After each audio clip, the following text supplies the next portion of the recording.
Okay, this says I'm live. How's the stream this time? Good audio, good video.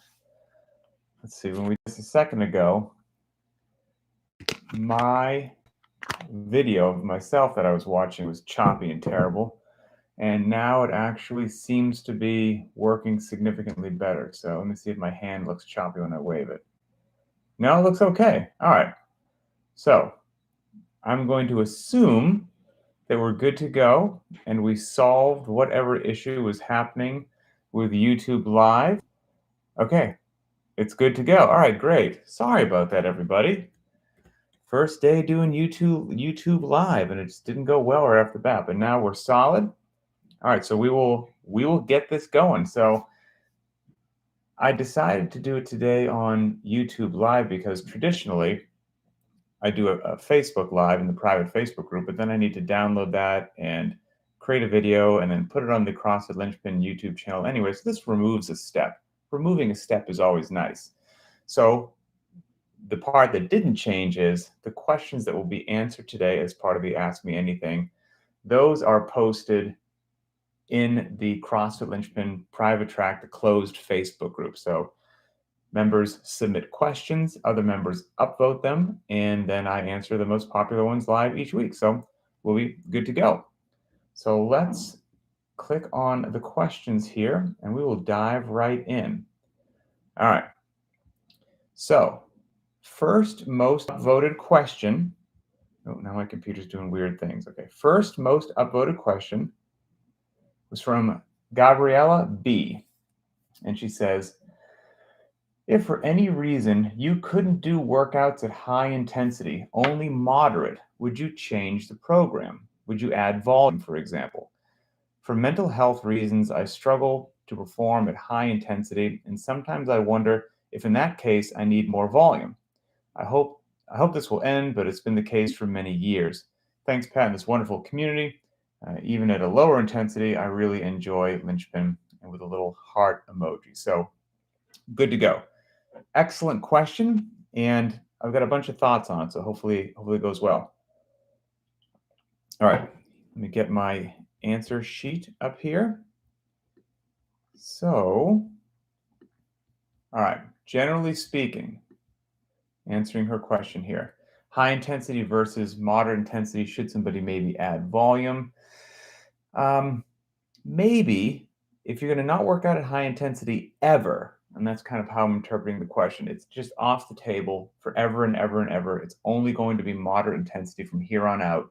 With that being said, is one workout a day ample, sufficient, or should I add some volume? Again, maybe you should add some volume, maybe not. And if you did add volume, assuming you're just moderate intensity, you might be perfectly good to go doing the workout of the day at moderate intensity, and then the accessory work, the daily accessory work at moderate intensity. And quite honestly, for a normal human being walking planet Earth, I struggle to come up with something that you would need to train more for. So intertwined in her question is like, there's always this, I don't know if fear is the right word for people, but I think fear might be this fear of not doing enough. I'm not going to be capable enough. Do I need more training? And I think a good question to ask, if you're asking yourself, am I doing enough, is what are you training for? What is this fear you have that you suddenly won't be capable to face challenge A, B, or C? And again, we're talking about regular people, because if we're talking about somebody that wants to compete, for example, in CrossFit, or compete in darn near anything, well, the fact that you said you're not going to train with intensity means that you're not going to be a factor in any actual competition, because to be a factor in any competition, you're going to have to at some point in time train with intensity. So I think interwoven in the question is my understanding that no one's interested in competition, training for regular life. And so again, with that, I can't think of anything that you won't be perfectly fit and fine for doing the workout of the day at moderate intensity. Totally good to go. And then if you so desired, or just wanted to do more, I really don't think you would need to do more. But if you wanted to do more, do the accessory work at moderate intensity. And I still think you will be an absolute beast compared to the overwhelming majority of the population. So let's think about this for a second. Talking about high intensity versus moderate intensity. And Gabrielle is talking about, going to get high intensity off the table and we're just going to do moderate intensity from here on out. That's fine. And let's talk about intensity in real, just layman's terms for a second. This is not scientific, but when we talk about intensity, we're really just talking about working hard, quite frankly. Now, obviously, I'm aware that there's mathematical intensity, whether it's joules or foot pounds or watts or whatever you want to calculate. I'm aware that there's relative intensity based upon the athlete's individual and the physical and psychological tolerances.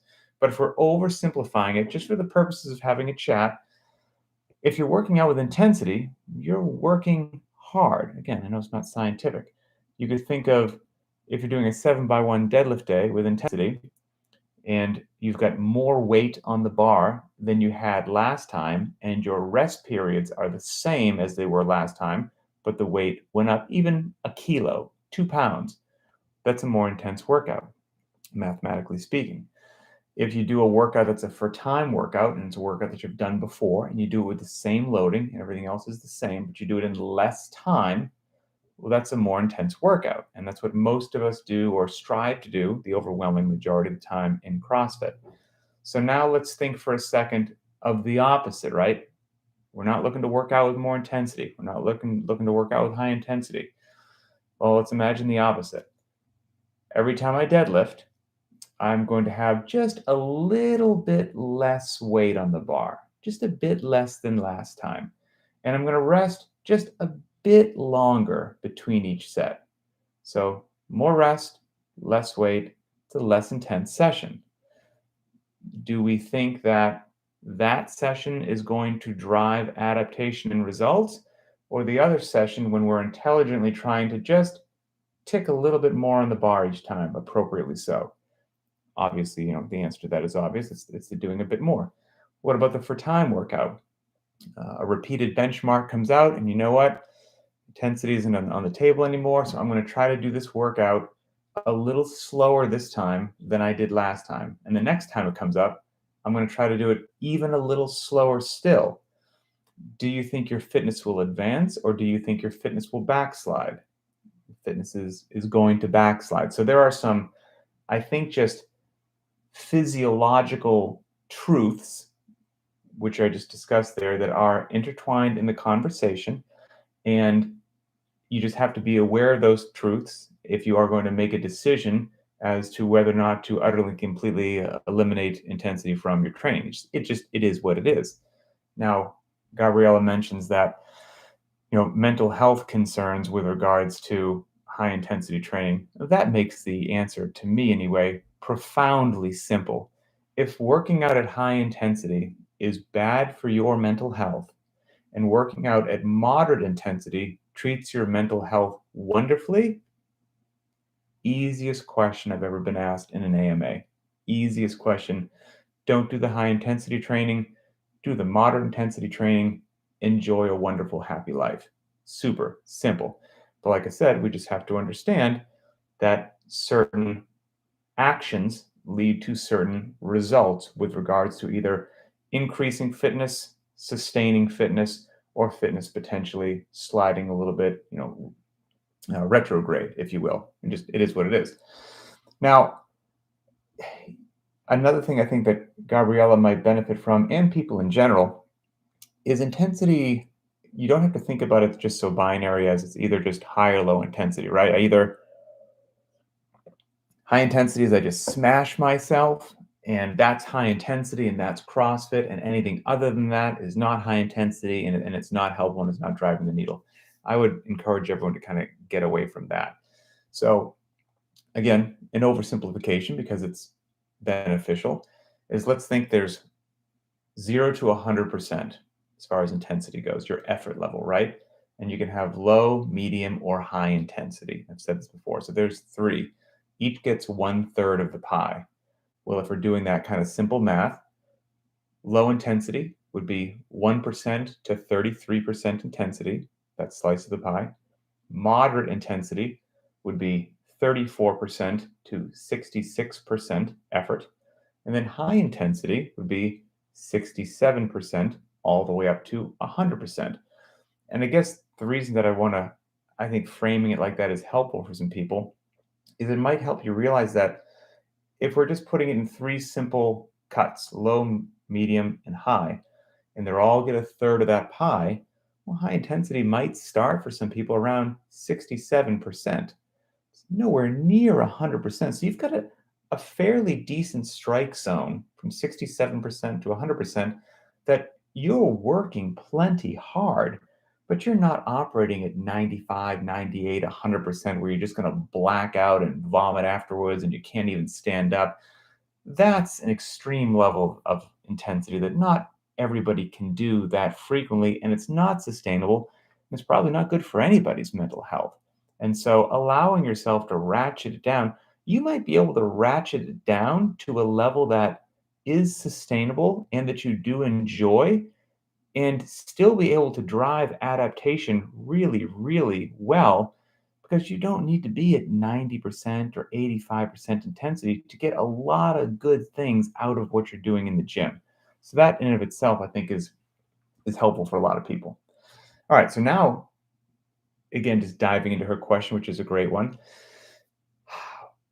I would also say that if given the question framed in a different way, like, hey, would you rather have me do functional movements, the ones that we perform in CrossFit and CrossFit Linchpin? Would you rather have me do functional movements at medium intensity or non-functional movements at high intensity? Which one would I choose? 10 times out of 10, I would rather have somebody do functional movements at medium intensity than non-functional movements at high intensity. And I would prioritize the functional movements because that's what life demands, quite frankly. And so high intensity on, the pec deck is not going to lead to a high quality of life, a high level of athleticism, and it's not going to be what keeps you in later in life out of an assisted care home. Generally, I would encourage people to avoid machine-based movements, single joint movements, things that require little to no midline stabilization, meaning you're sitting on the machine. It doesn't require any coordination, accuracy, agility, and balance, and it's helping you stable your midline. And I would encourage people to embrace compound multi-joint movements, squat, deadlift, clean, pull-ups, burpees, etc., because those are the sort of movements I would rather see people do at moderate intensity than doing all of those machine-based non-functional movements at high intensity, because those real compound multi-joint functional movements will serve you so well for everything you're going to face on planet Earth that that's where you should spend your time, even at moderate intensity. The return on your investment will be fantastic. Touch external loading, move external weighted objects, barbells, sandbags, dumbbells, kettlebells, wall balls, you name it. Rather see you do that at moderate intensity than something non-functional at high intensity. And you can move your actual body, right? Talk about needing midline stabilization and coordination, accuracy, agility, and balance, just all the wonderful gymnastics movements that we do in CrossFit. Even moderately paced burpees are still burpees. If you go do 150 burpees at a moderate pace, I don't care that you did them at a moderate pace and you didn't do them at a high intensity pace. You did 150 burpees. You're going to be just a ferocious warrior of fitness compared to the overwhelming majority of the population that decide to plop themselves on a machine. So life will be just fantastic. And, lastly, to kind of round out Gabriella's question, every Friday in the private track, the closed Facebook group, I create a video looking forward to the upcoming week's workouts. And then I give my 2 cents as to how I plan to modulate my intensity. So there's 5 workouts in the upcoming week. We've got Thursday as a rest day and Sunday as a rest day.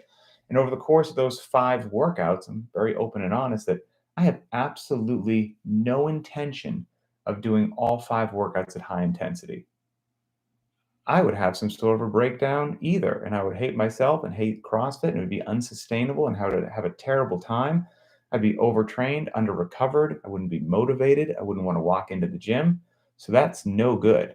So over the course of those 5 workouts, I create this video and post it in there. And I tell people, this is what's going on Monday, Tuesday, Wednesday. This is Friday, Saturday.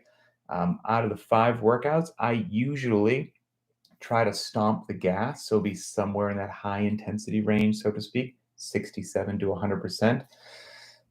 For easy numbers, let's say 70% or above. On 2 out of the 5 workouts. That's it. 2 out of 5. So for all the math aficionados out there, that's only 40% of the weekly workouts I intend to stomp the gas. 40%. That's it. And then one of the remaining 3 workouts is usually our not for time workout of the week. And I will absolutely take advantage of that and not do it for time. Just go moderate, conversational, move my body, get a little sweat going. Great. I don't care what the clock says. Of the remaining 2 days, one's probably a heavy day. I will lift whatever feels heavy for me on that day and try hard on that day. And then there's one remaining workout that I'll also probably go moderate. So it's usually 2 high, 2 moderate, and a lifting day. And for me, that keeps me feeling good, both my body, my joints, my back, my knees, my shoulders, but it also keeps me feeling good between the ears and not trying to just burn myself to the ground every day on every workout with intensity. Allows me, when that day of the week comes that I've decided to stomp the gas, I feel ready to stomp the gas, ready physically and ready just between the ears. And so that's my ratio that tends to work well. But each person's a little bit different, and you probably want to find your ratio. Maybe you can stomp the gas on 3 out of the 5 workouts and feel great and perform well. Maybe it's just 1 out of the 5 workouts for you. Maybe it changes week to week. That's all good. But find your sweet spot and embrace it, because we want everybody living a long, healthy life and doing this for a very long time. So that's that. Okay. Next most upvoted question is from Melissa L. And this is just a quick, easy one here. Melissa says, will there be future Linchpin earned shirt challenges through BTWB? And then somebody else said, I like that. And obviously a lot of people must have liked it because it was upvoted. So what she's referring to is, I guess months ago, we did DT, hero workout, beloved workout across the community. And I intend on doing that probably every year. But if there is an appetite to do more of those earned challenges where you get a cool t-shirt that has, various metrics. If you get a certain time, you get this level, certain time, that level, whatever. All right, I can look into doing, some more of those. All good. So that's a potential yes. If there's an appetite for it, we'll check it out. Next most upvoted question is from LVOC. And he says, I'd love to know more about the Linchpin tests, how they were born, how are they designed, and are they a healthy fitness goal to establish? Also, why are they all for time? All right, so let's see. The all for time versus having one be an AMRAP doesn't really matter. It's funny. You could live the rest of your life and never do an AMRAP and be perfectly fine. They're nice to put in there every now and then. They're a little bit something different, and you can try to get more work done the same amount of time. They're cool, and we program AMRAPs. But here's what's cool also about a for-time workout, especially as a test. There's no escape when it's a for-time workout. If it's 3 rounds for time, 4 rounds for time, 5 rounds for time, whatever it happens to be, you are not off the hook. And that clock does not stop until you accomplish all the work. You will not be saved by the bell when the clock hits 10 minutes, 15 minutes, or 20 minutes. You've got to make it stop by accomplishing the work. And for that singular fact, if you had to say which is my favorite, AMRAPs or for-time workouts, it's not even close. We're going for time every time because there's no escape. All right, so the Linchpin tests, if you go to CrossFitLinchpin.com, I think if you click on workouts and then the tests, there are, they started off as 12, but there's more now. Let's see here. Let me tell you how many there are now. I'm going to go in real time here to CrossFitLinchpin.com. Are there 14 or 15? Clicking on workouts, clicking on the Linchpin tests, and there's 14 tests. And when I created these, I just love programming. And so I wanted to create a series of benchmark workouts. And I know that it's classic in CrossFit that people give them, names or whatnot, but I just wanted to do something a little bit different, something a little more almost sterile, if you will. And they're just an emotionless test. And over the course of these 14 tests, first of all, just accomplishing them all, you're a beast. Some of them are profound challenges just in and of themselves. But if you looked at all 14 tests, what you would see is what, in my opinion, a good range of tests should have. Everything from short to medium to long time domains, everything from barbell work to monostructural work to gymnastics work.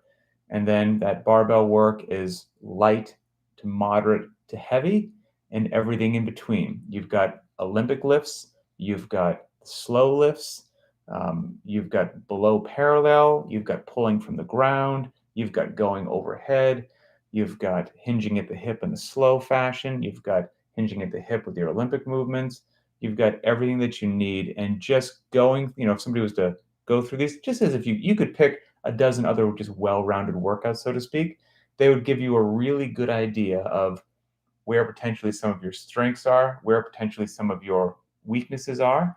And that's a wonderful metric. I mean, we've got everything from, scrolling through some now, a 75-pound barbell, which that's a trap, right? Everything from a 75-pound barbell to a 315-pound barbell. So there's a huge variation there in loading. And then, something as short as Linchpin test 4 is probably one of the shorter tests. It's just a 2-round workout, kind of Franish, if you will, but definitely a short, fast workout if somebody could knock it out of the park. You get everything from that to the notorious and infamous Linchpin test 13, which is for time, 400-meter run, 20 burpees, 400-meter run, 19 burpees, 400-meter run, 18 burpees, all the way down to 400-meter run, 1 burpee. And it says, if you have a weight vest, go ahead and wear it. And for that, we did put on a 90-minute time cap. So it's not an AMRAP, but you could potentially be saved by the bell on that one. So long story short, we've got everything there. And every now and then we put in Linchpin tests into just when they make sense, I'll put one in. And I think one of the most beloved ones, because people are crazy, is Linchpin test 5, which is with a 225-pound barbell for men, 155-pound barbell for women. It's for time, 20 back squats, 2-mile run, 20 back squats. And people put up some ferocious times on that workout. So yeah. All right, let's see. How long have we been going? 23 minutes, 58 seconds. Okay, we're good. Let's see. I've got time for probably one more question here, which we'll touch on from Chris K. All right, Chris, where's your question here? Chris asks, where do you start when you program? I feel like there is a lot of things to take into account: stimulus, movements, length, etc. Right, you are, Chris. There's a lot to take into account when programming, and it's been said that programming is part art and part science, and I do truly believe that. And everybody who gets into programming probably starts a little bit different and then develops their own style or checklist or whatever they need to do to make sure that they are covering all the bases that they need to cover, because you're right, there's a ton, and it can be overwhelming to start programming, because you're like, where do I even start? Do I start with how the body's moving? Do I start with the loadings? Do I start with the rep ranges? Do I start with the time domains? What's going on here? Should I start with power lifts or Olympic lifts, or what's happening? How frequently should we put in a sprint? And like, should it be pull-ups or chest to bar pull-ups, or should we do a different sort of pulling? Should we do rope climbs, or should we do bar muscle ups? Or should we do ring muscle ups? Should we do ring rows? Should the pull-ups be strict?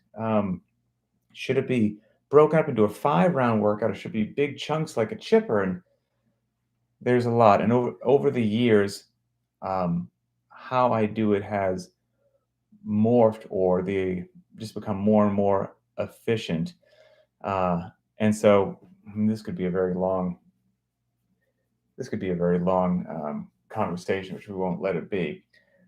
But when I personally do it, and you might talk to 15 different people and they do it 15 different ways.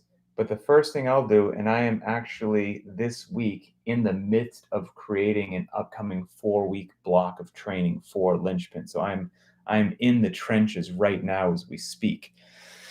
And it usually takes me 5 days of work, Monday, Tuesday, Wednesday, Thursday, and Friday, 5 days of work to create 4 weeks of programming, just the workouts, just the workouts. And that's my full-time profession. So to come up with 4 weeks of training takes 5 days of me standing at the computer, probably 7 hours a day. So there's a lot going on. Actually, I have stuff here. So, all right. I've got, you probably can't see this piece of paper here, but when I start doing a new 4-week block of training, I'll start looking backwards, and I will start writing down on a piece of paper just like this. Specifically, I start with heavy days, and I'll write down what we did for a heavy day, the day that it took place, and then was it a classic heavy day, or was it a heavy day at a high heart rate? And either one of those count as far as I'm concerned. And I will work chronologically backwards through there. And then after I work chronologically backwards, and this list right here covers just over about 3 months worth of heavy days and heavy days at high heart rate. And through that list, I will then start to pull out patterns, and what have we done? What have we not done? Okay, I can pull out every back squat that's occurred, and maybe working chronologically backwards, the back squats, maybe we've done a 7x2, maybe we've done a 7x1, maybe we've done a 5x5, maybe there's been some back squat heavy day at a high heart rate, and I get all those down. Well, and this is just off the top of my head, well, what's missing from that? Triples were missing, right? So maybe the next time that a back squat comes up, it would make sense to put in triples. Great. Make a little note of that, because here's the interesting thing with, part art, part science. Yes, that might make sense based upon when we look backwards at just the back squat, right? But programming and everything else doesn't live in a vacuum. So whether or not that triple back squat will make an appearance does largely depend on looking back through that evidence and seeing that is what certainly stands out as a necessity. But then as you're fitting it into the next 4 weeks, well, you're going to be also cleaning, doing clean and jerks. You're going to go below parallel on those days. When are you going to fit in your heavy deadlift? So what does that do to your posterior chain? So does that change when you thought you'd be able to get in this 5x3 back squat on one particular day? Or does something work out really well, and even though a 5x3 back squat, judging just by that standalone piece of paper, seems to be what would have been needed, is a heavy day at a high heart rate broken up into almost sprint interval type things? Does that make sense after you lay out all the other blocks into that 4-week block of what's going on with gymnastics, what's going on with monostructural, what's going on with, I was just talking about the back squat. So then I'm going to play that same game on the front squat. I'm going to play that same game on the overhead squat. I'm going to play it on press, push jerk, hang power snatch, deadlift, clean and jerk, power snatch, standalone push jerks, squat snatch, squat cleans, power cleans, hang power cleans, hang squat snatch. I'm going to play the game on every single solitary one of those movements and identify the patterns that we've been embracing and the patterns that should make an appearance.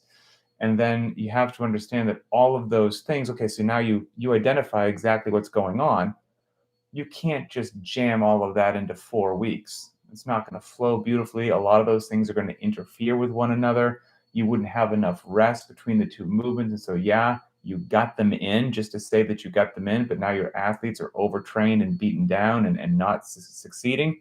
So that doesn't work, right? But so you identify the patterns initially, and then you start to put them in, but you can't fall in love with what's going on.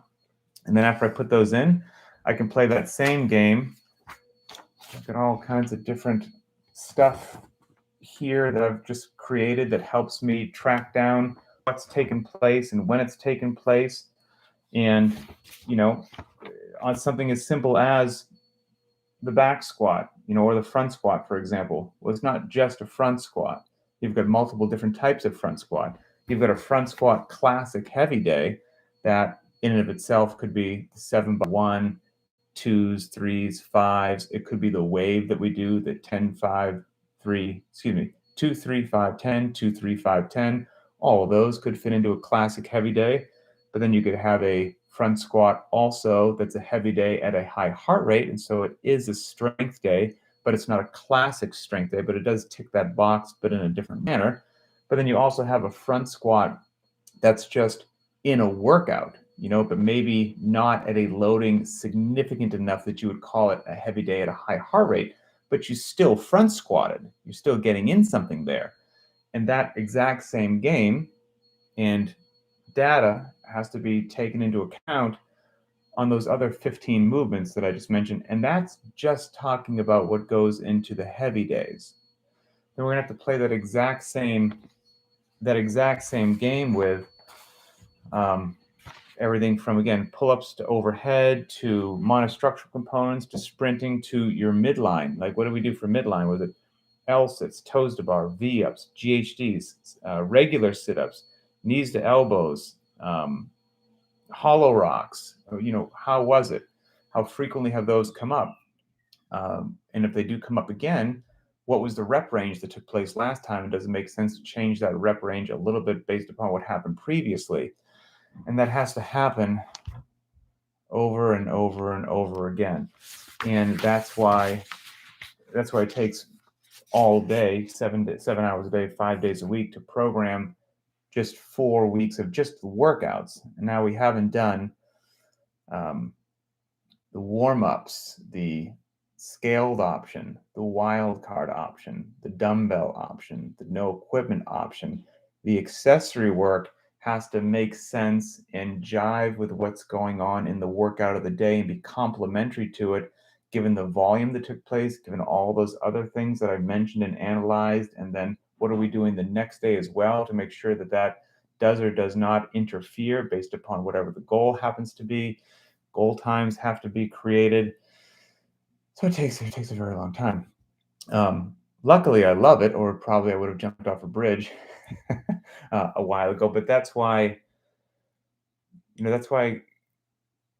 good programming, it's not just random workouts slapped up and hoping for the best.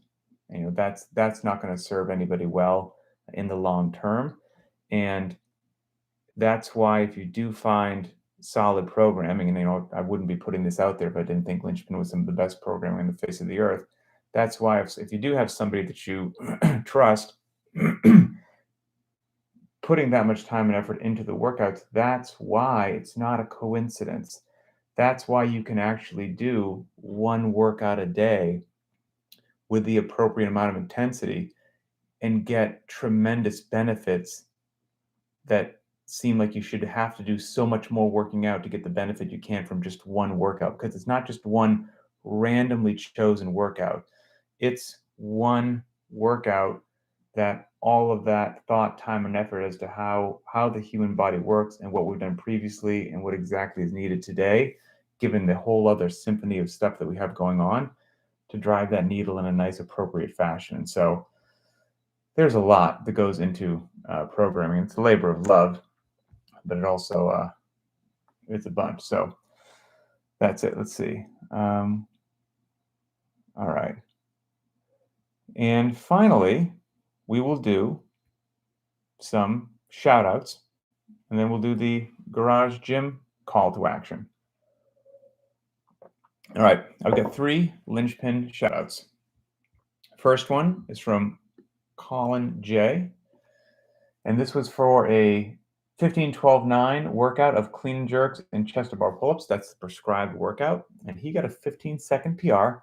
He said, last time he did this with ring rows, so he was pretty pumped to get it done with pull-ups this time around. So think about that for a second, because people also ask questions like, well, can I make progress and get better just doing the workout of the day? And the answer is yes. Again, for all the reasons that I just mentioned as to why what's going on with the workouts actually, is intentional and drives the needle forward.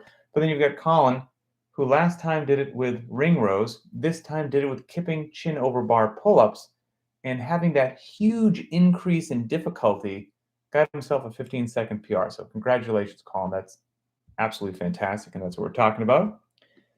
Next one is from Andy B. And this was for the Filthy 50s. And Andy says you get a 7-minute PR, a 7-minute PR on the Filthy 50s. He did it in 34 minutes. He says that was something with an exclamation point. First time RXing this bad boy. Although I did sub in barbell good mornings for the back extensions, a grinder for sure, and burpees really got me towards the end. Fitness was achieved. A 7-minute PR. Congratulations on the dedication. And the last one here is from Chelsea P. And Chelsea says, this was for a back squat, a 5x5 back squat day. Says, just wanted to give a huge shout out to this programming. I haven't seen numbers like this in years. When I was at my quote unquote fittest, it was before 2 babies, working out 6 days a week, sometimes twice, accessory work all the time, and I pretty much lived and breathed exercise. Fast forward to yesterday's squatting, and I'm putting up old numbers, the ones that I did before 2 babies and a knee surgery. I now have a 12-year-old and a 2.5-year-old and a 1-year-old. I try my best to do 5 workouts a week. I rarely ever get the accessory work in, and sometimes I even do the workouts not for time.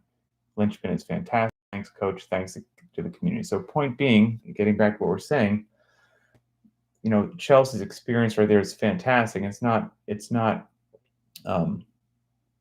standalone. Like, we hear stories like this all the time, and it's not happening just through dumb luck and coincidence. Like, holy cow, I'm working out less, and suddenly things are going through the roof and getting PRs. It just doesn't happen. It happens when what you're doing is thoughtful, is intentional, and it has a purpose and it has a plan. And whatever you're doing, whether it's Linchpin or something else, make sure it's intentional, make sure that it has a plan, make sure that it's not random. That would be my advice. So that's that. And the last thing that I will say is the garage gyms, wherever it is that you work out. If you remember Linchpin, if you work out in your backyard, your basement, your apartment, your garage, your fire department, a military base somewhere, we want to see it. Film a video of where you work out, upload it to YouTube, and then email me that YouTube link to info, that's INFO, at CrossFitLinchpin.com. And I will put that on the Linchpin YouTube channel under the Garage Gym Tours playlist. So if you haven't checked out that playlist, please do. I think you will very much enjoy it. And that's about it. I think we successfully pulled this off. So that's that. Let's see. I've got a quick question here from MM. Is the Wave, the 23510, 23510, a classic format, or did you make that up? I did not make that up. Nope, I did not make that up. That exists. That existed before I threw it out there. I'm trying to remember where in the heck it came from. It's been around a very, very long time, but yes, that the answer is yes. It's not mine. So that's it. Have a wonderful day. Be kind to each other, and we'll talk later.